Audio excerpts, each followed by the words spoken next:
photo. Now, as we turn around, if you look off the starboard side, you will see actually a naval vessel that's undergoing some maintenance in the dry dock. But you will see the famous Seattle Harbor. Pretty incredible stuff. Now, those giant gantry cranes in front of us, they're really efficient. They can unload and reload a vessel in just 48 hours. That's really fast. It's so fast that if you're a crane operator, it means that you only get to work 2-hour shifts.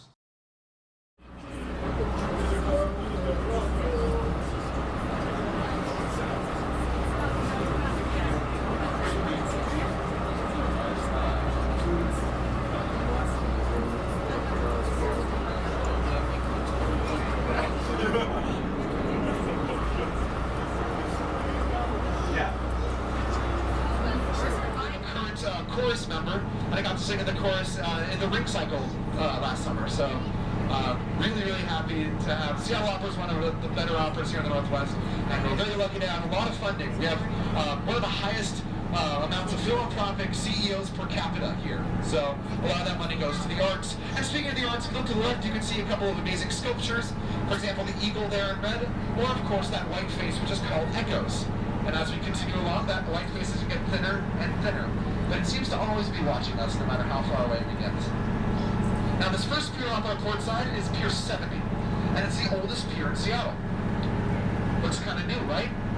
Well, look at the pilings holding it up, and then you'll see how old it really is. Now, those of you who were watching MTV in the 1990s might recognize it, and that's because it's where the 1999 season of The Real World was filmed.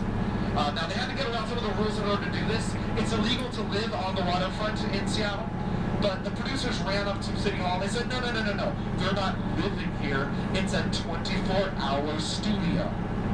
There's a difference, supposedly. So as long as the cameras were running 24 hours a day, they could live there. Fun loophole.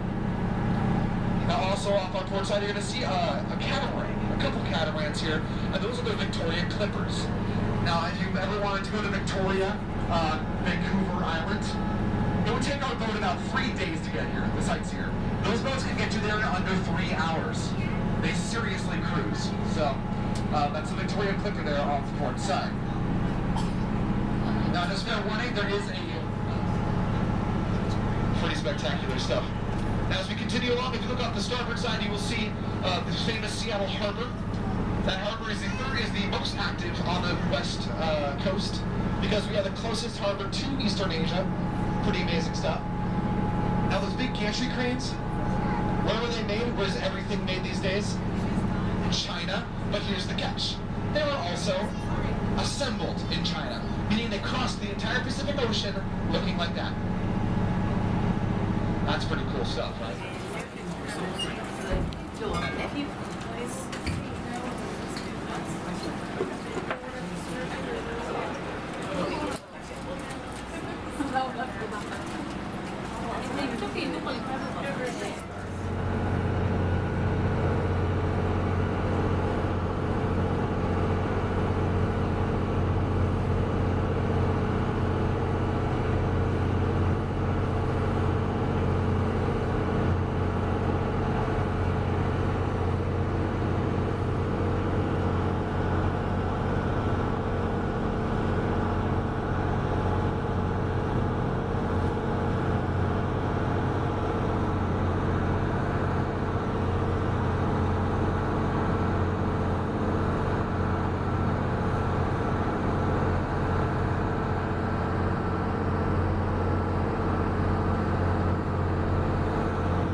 Into that bay over there.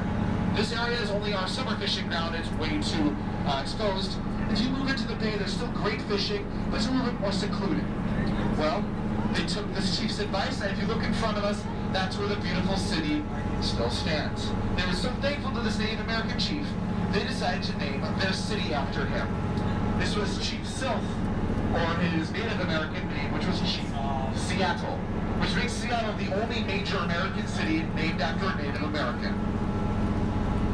One more thing I'd like to say about the Native Americans, and we're very lucky, like I said, the Denny party was very lucky to have all this help. And that's because the Native Americans up here in the Northwest showed their value in a very different way. You see, the way the Native Americans showed their wealth in the Northwest wasn't by what they had, it's by what they gave to others.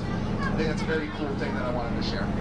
If you look off the port side, you see a bunch of trawlers and a huge, I should say, dock here, and this over here is the cruise ship terminal, one of two that we have here in the city. I was asked about the cruise ships, and it's kind of interesting because history has actually repeated itself with these cruise ships. You see, back in 1909, we had another World's Fair here, our first World's Fair, and we called it the Alaskan Yukon Exposition. Why? Well, because at that time, the Alaskan Gold Rush was happening, and we really wanted people to come to Seattle or go to the Gold Rush because they had to go through Seattle and get there. This is where they bought their supplies. Ergo, we made a lot of money off Port Side. Now, the Space Needle was built for the 1962 World's Fair. Now, the World's Fair was all about the future. What was the 21st century going to look like? Well, some people like to joke and say that the architect of that tower thought every single building was going to look like that. Now, as we all know, that's the only building that has ever looked like that. That's because, honestly, it doesn't make a lot of sense. There's only 6 working floors, and it's 605 feet tall. Not very efficient. However, we love it. If you go to the top, there's an observation deck. There's also a rotating restaurant. Now, this restaurant rotates 360 degrees every 47 minutes. Used to be every 30 minutes, but people got motion sickness, so they had to slow down. That means, of course, if you put your phone or wallet on the windowsill, you're going to watch it slowly move away from you. You can wait 47 minutes to get it back, but that'd be very trusting of you. Now, the World's Fair was pretty significant. At the base of the Space Needle is where it took place. And, folks, this is kind of a cool moment. The boat you're on right now, the Sightseer, hasn't done the LOX cruise in about 10 years, or at least it hasn't left AGC where we came in about 10 years. It's very unique. Another unique thing about the Sightseer, this beautiful boat, is that she was built in 1962 for the World's Fair. So, you're kind of experiencing something very similar to what people back in 1962 would have experienced. You're the very first people kind of to do this in a very long time, so enjoy that for sure. Now, at the base of the Space Needle, you're going to see a couple things. If you look all the way to the left, you're going to see a pyramid, and that is the Key Arena. It's the home of our WNBA team, our Seattle Storm. It's a big music venue where people like Matt Moore like to come and perform. And it's also the home of our, well, was the home of our rest in peace Seattle Sonics, who are no longer with us. Senators like him, we had a bill drafted, first one of its kind in America, that said any land no longer used by the military must become a public park. What you're looking at, folks, is one of the largest municipal parks in the country. That is Discovery Park. It's right, over 700 acres. It's one of over 700 parks here in Seattle. So we definitely made good on that law. Discovery Park is amazing because 1 second you can be downtown, stuck in your cubicle, and 10 minutes later you can be immersed in nature. This is not your typical public park. It's really just a stunning place to be, and especially now in the fall when we have the leaves changing a little bit. Quite spectacular. Now that lighthouse over there is the West Point Lighthouse, and those of you from maybe out of town or from the East Coast are probably thinking, psh, lighthouse? That little thing over there is a little lighthouse? And yes, it is. And I know you guys had your candy cane 200-foot, crazy lighthouses, but those are ocean lighthouses. Remember what I said before? This is not the ocean. This is the Puget Sound. We don't need a giant lighthouse. 40 feet is going to be just fine for us. And yes, you can visit that lighthouse. You have to hike all the way out. But you can see people all the way over there, kind of enjoying the view of this beautiful sunset and whatnot. That's the West Point Lighthouse, ladies and gentlemen. So, here's what I'm going to do right now. Like I said, I'm also your senior deckhand, which means there's a couple other things I need to take care of. What I'm going to do is I'm going to give you a chance to take some pictures and enjoy this just stunning view of the Olympic Mountain Range and everything we've talked about so far. I'm going to run downstairs, take care of a couple things I have to do, but then I'm going to run around to the boat. I'm going to see if I can answer a couple of questions. I'm sure I've been speaking kind of quickly because there's been so much to talk about. So if you have any questions, think of them now. I'll come around and visit you.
things.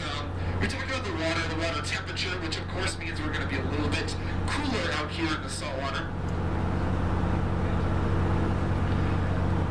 Just a little bit cooler.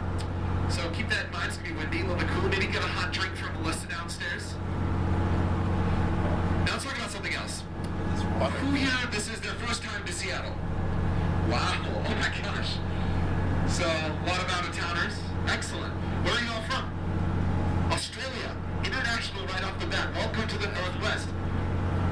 San Diego, I figured, with the Chargers. Fair enough. Where else? Where are we all from? Florida. Australia. Oh my goodness. Anyone else? Where else are you guys from? Canada? Oh, California. Calgary. Excellent. A whole international crowd here. That's great. Okay. Who here is a Seattle native? Where are my Seattle natives at? Woo! All right. Represent. Okay, so a lot of you international.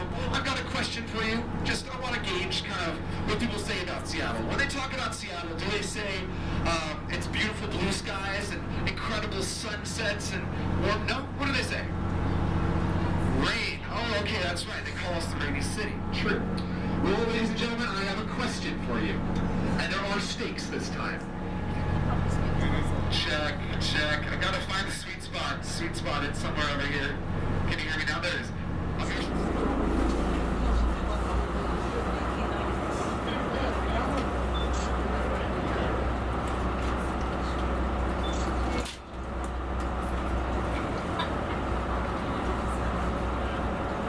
All right, well, off we go, and as we back up, I'm going to do something kind of unique. I'm going to turn to the left and talk about things just off to the left or port side, but once I kind of pivot around, they might be on the other side. I'm not sure what the boat feels like doing right now, actually. It's a single-engine boat, so sometimes it's got a mind of its own. But I'm going to talk about the beautiful ship off to our left or port side. It's called the Royal Argosy, and it's really the jewel of our fleet, and we're really excited to have it here. And it isn't typically there, but we're about to kick off our 2014 Christmas Ship Festival right here at South Lake Union the day after Thanksgiving, and it's a really magical time in Seattle with the Christmas Ship Festival. But we're departing our tour in the southern end of Lake Union, and Lake Union is really had a transformation over the last 5 years. Just behind us, if you were to roll the clock back about 10 years, you would have seen dirt and cyclone fencing pretty much all the way to the downtown core area. But some local politicians and a local philanthropist, co-founder of Microsoft, Paul Allen, really sought to develop this area and make it into really kind of a business hub with downtown offices, actually the main office for Amazon and the main headquarters for Amazon are in the South Lake Union Business District, as well as many biotech firms, architecture firms, restaurants, clothing stores, spas, things like that. It's a wonderful place to visit. But down here at the water's edge, off to our right or port side, is a really cool museum. It's called Mohi, and our official opening for Christmas ships, I believe they're going to be free that day. So you may want to call them. It's a huge savings if you're going to be around for maybe a week or so. It's a really cool place to visit and learn all about Seattle. But down in front of Mohi, there's some historic vessels. Now, the Virginia 5 was one of our Mosquito Fleet vessels way back in the early 1900s. And before our state ferry system, by the way, we operate the second largest ferry fleet in the world. We're going to go by our ferry terminal. But before our ferries, we had vessels like that buzzing around the water, and there were so many of them that looked like a swarm of mosquitoes. So they were called the Mosquito Fleet. But that's a restored vessel. And right next to it, there's a vessel under canvas. but I want to mention it because it's very important to our city's history. It's called the Arthur Foss. And in about 25 minutes, we're going to go through an area called Tugboat Alley with two competing tugboat companies on each side of us. And that vessel is over 100 years old, and you'll see how the company has evolved over the last 100 years. Julian's going to talk all about that. The Swiftsure Lightship is kind of like an interim floating lighthouse. When lighthouses would need repair, they would bring those ships in. Now, those ships are named after the area that they typically... Where does Seattle rank in the top rainiest cities in the United States? Any guesses? Number one. I have a number one.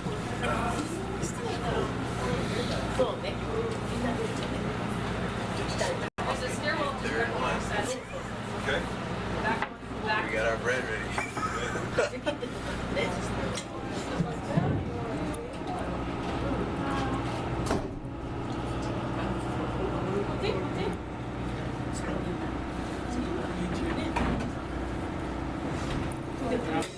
To say it, but the water was probably not this beautiful blue color you see today. Yes. Pretty disgusting, right? And the city of Seattle thought that was pretty gross too. So in time for the 1962 World's Fair, they decided to incinerate these floating homes. They couldn't sink them. I mean, they're made of wood. You can't exactly sink wood. So they incinerated them. They burnt them all down to the water, I should say. Nowadays, there's the Seattle Floating Homes Association, and there are only 500 floating homes allowed to be built. Now, I can tell you a lot more about the floating homes, but that would be giving away a lot of information you can learn on one of our other tours. We do a Seattle Lakes tour here. We take you to Bill Gates' house, and we tell you all about the Floating Homes Association and some of the cool things going on there. Don't worry, I'll get a little bit more into detail as we cross over, but I want you to think back, once again, to 1962. Those burning homes. Kind of like the 4th of July, right? Got a spectacular sight to see. And if you look up to the starboard side, you're going to see, well, a factory, a rusting factory, and a big hill. And that's one of the most popular parks in Seattle. That's Gasworks Park. Now, the hill is having a little bit of work done on it right now. But a lot of people, in fact, 60,000 people, come out on that hill during the 4th of July. And that's because the barge that shoots off all the fireworks is right off the park. Now, I don't know about you, I don't always like to be crowded by 60,000 people. So there is an alternative. Here at Argosy Cruises, we're very lucky. We have privileges that allow our boats to come up right next to the barge that shoots the fireworks off. So next time you come out here for the 4th of July, you want to try something new, come on board one of our vessels. We even have a bar on every boat, so it could be a better way to spend your 4th of July. Now, Gasworks Park, that used to be a coal gasification plant. Basically, it would superheat coal, it would release natural gas, and then they would power the city, particularly the lights, these gas lights, with this natural gas. Now, that failed for a couple reasons. Number one, very inefficient, very toxic. In fact, there was a big toxic spill that happened over there after a big fire.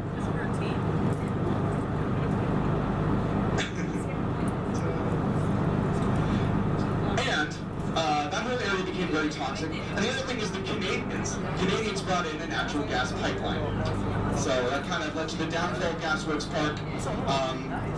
However, when it was being rebuilt by an architect by the last name of Haig, he was going to tear down the entire factory. But he waited. He realized that that was the last coal gasification plant in the entire United States. So he left about 25%, and that's what you see over there today. Now, if you look to the port side, you'll see some beautiful floating homes, gorgeous ones, and you know what? That one looks kind of familiar, doesn't it? The beige one directly to our port side with the blue trim around the roof, the red flowers out front. That's right. That is the floating home Prince Lucas in Seattle. Anybody remember that movie? Tom Hanks, Meg Ryan, early 90s. Rom-com, romantic comedy. It's this home over here, kind of off our 7 o'clock. That beige home. Beautiful, right? Who remembers that movie? Any people in Seattle fans? So I'm going to tell you some interesting facts we learned here at Argosy about that movie. So it takes place in the early 90s, and what's the time frame for the movie? Like Christmas to Valentine's Day, right? Well, when the producers came here in Christmas of that year, they looked around Seattle and said, oh my gosh, it's so dark here. Are you kidding me? We can barely film. We only got a few hours a day we can film. Let's wait until June. In June, it'll be sunnier longer. It'll still be raining, right? Because it's Seattle. It always rains in Seattle, right?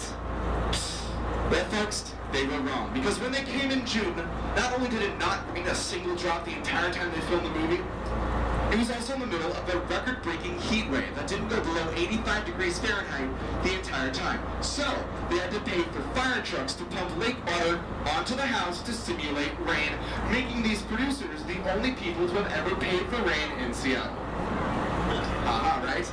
Well, if you watch the movie again and you notice the scenes where Tom Hanks is on Pike Place Market, that's not sweat on his face. Oh, sorry, that is sweat on his face. It's not the rain because he's wearing a parka. But here's the coolest part. If you look in the background during those scenes, way in the back, you're going to see the paid extras. They're walking around in parkas and pants. But the unpaid extras, well, they're walking around in flip-flops and cargo shorts. So, go ahead and watch the movie again and see if you can figure it out. Great stuff. Now, if you look to the left, you're going to see some antennas at the very top of that hill off our port side. I want you to try to memorize those antennas. Memorize the way they look, where they are, because guess what? We're going to see them again, but from the salt water.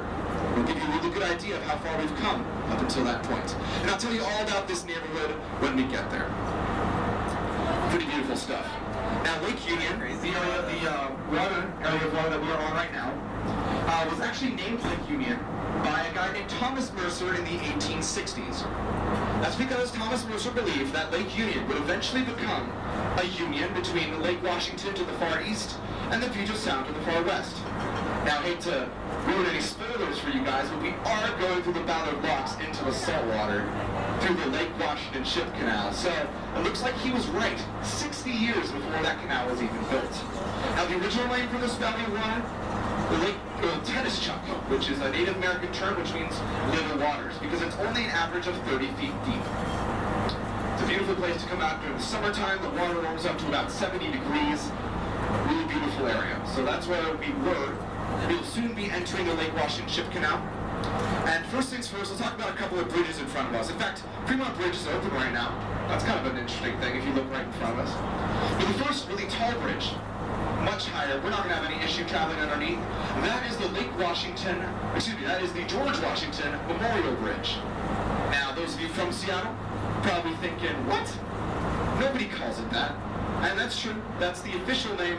We call it the 99 Bridge, the Aurora Bridge, or we call it something else. And that's because, like any self-respecting bridge, it has a giant troll underneath.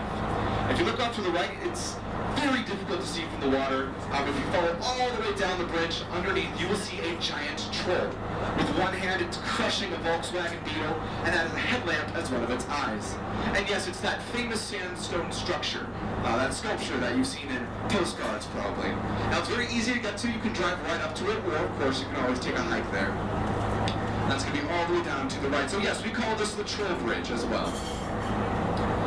Now, as we continue along, we'll be going underneath the Fremont Drawbridge, the first one of our tour today. One of a couple. And it only has 30 feet of clearance. Those of you who might be boaters, that's not very much clearance at all. Now, this boat's about 26 feet high-ish, so we should have no problem going underneath. But we do have vessels that are 29.5 feet high, so we have to worry a little bit more about those. Now, the Fremont Drawbridge, guess what? You guys are seeing a world record holder. It holds a record for the most times opened ever. That's 57 times in one day. 57. It also holds a record for the most times open in general. Most times open every day, and that's about 37 times a day. Why? Well, a couple of reasons. First reason is that, of course, it's a little bit lower to the water, but also, second reason, is that Seattle maritime traffic has precedent over the foot and driving traffic.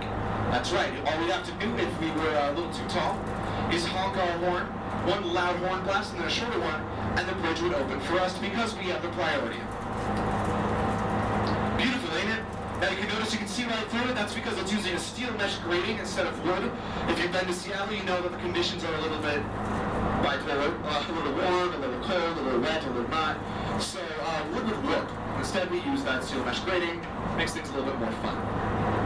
Ladies and gentlemen, if you look to the left and right, you will notice that we've gotten a little bit more narrow, right? That's because we're entering the first man-made portion of the ship canal today. This is the Fremont Cut. Now, the Fremont Cut and the entire Lake Washington Ship Canal was built by the Army Corps of Engineers between 1911 and 1917, and it cost them $3.5 million. That doesn't sound like a lot of money, right? This is a huge canal. We're only going through half of it today. That includes a lock system. Doesn't seem like a lot of money. $3.5 million? Well, that was 1911. Back in 1911, $3.5 million would equate to about $100 million today, and that makes a little bit more sense. If you look off to the right, you can see a cement structure, cement building, and that's the Google campus we have here in Seattle. Now, Google, of course, is not based in Seattle. It just has a satellite campus here, and that makes a lot of sense, right? Because of all our software companies, Microsoft, HTC, Amazon, and so on. Now, this entire neighborhood we're in, this is the neighborhood of Fremont. And it's kind of the more eclectic, bohemian, some would say, neighborhood here. To give you a good idea about Fremont, if you were to take about 1,000 feet walk over off our starboard side, you'd find probably 7 or 8 gluten-free vegan restaurants in a 100-foot radius. They're very conscious about what they eat over here in Fremont, and I think that's the way it is in all of Seattle as well. Another thing about Fremont, they're a little bit quirky. This is kind of great. I bet you guys didn't realize this next fact, so it's kind of an exciting thing. A few years ago, I should say a while ago, a couple of scientists from Fremont were hired to try to figure out where the center of the universe was. Now, these scientists, kind of coy, because they're from Fremont, they got together and said, well, the center of the universe is in Fremont, because it cannot be disproven. So you have it, folks, but you didn't realize you'd get to the center of the universe, did you? Now, this bush over here is in the shape of a dinosaur. That's kind of cool. But right behind it, you'll see a brick building. Any beer fans up here? Anybody a fan of beer? There's a good for you. Well, this used to be the Red Hook Brewery, if you've ever heard of Red Hook beer. It's now turned into something else. Who here likes chocolate? Everybody likes chocolate, right? Well, that is the Theo Chocolate Factory. And unlike Willy Wonka, it's fair trade. Dark joke. Don't worry about it. Check this guy out. He's swinging. Like I said, a lot of exciting people in Fremont. Theo Chocolates is a chocolate factory. They do free tours. Not free, excuse me, but they do a lot of tours. You get free chocolate samples. It's a great place. Who here likes whiskey? Ruger Rye whiskey, gin, vodka. Well, on the right here, you're going to see one of the first distilleries built in Seattle. And that's the Mischief Distillery. You can see that chalky mural out front. And when I say first, it was built 2005, 2008. It's very recent. That's because for a very long time, it was illegal to have distilleries within the city limits here in Seattle. Very recently, the last 5, 10 years, those laws have changed a little bit. So Mischief is wonderful. No rye whiskey is particularly. There's a lot of work to be done, as you can tell from our many, many trees. And as a result, a very large immigrant population from both Europe and Eastern Asia really wanted to do that work. However, because we were not a state yet, we were not a state until 1889, we had an ordinance in the city that said if you were an immigrant, if you were not an American citizen, you could not own any land. So what did they do? They put a shack on a couple of logs, put it on the water, and said, it's not land, so it doesn't count, right? And guess what? It did not count. They didn't have to pay any property tax, they didn't have to pay for utilities. Great way to live, right? Well, let's skip through into maybe the Great Depression, when there were thousands of floating homes all over Lake Union. Some would say floating ghettos. And I realized that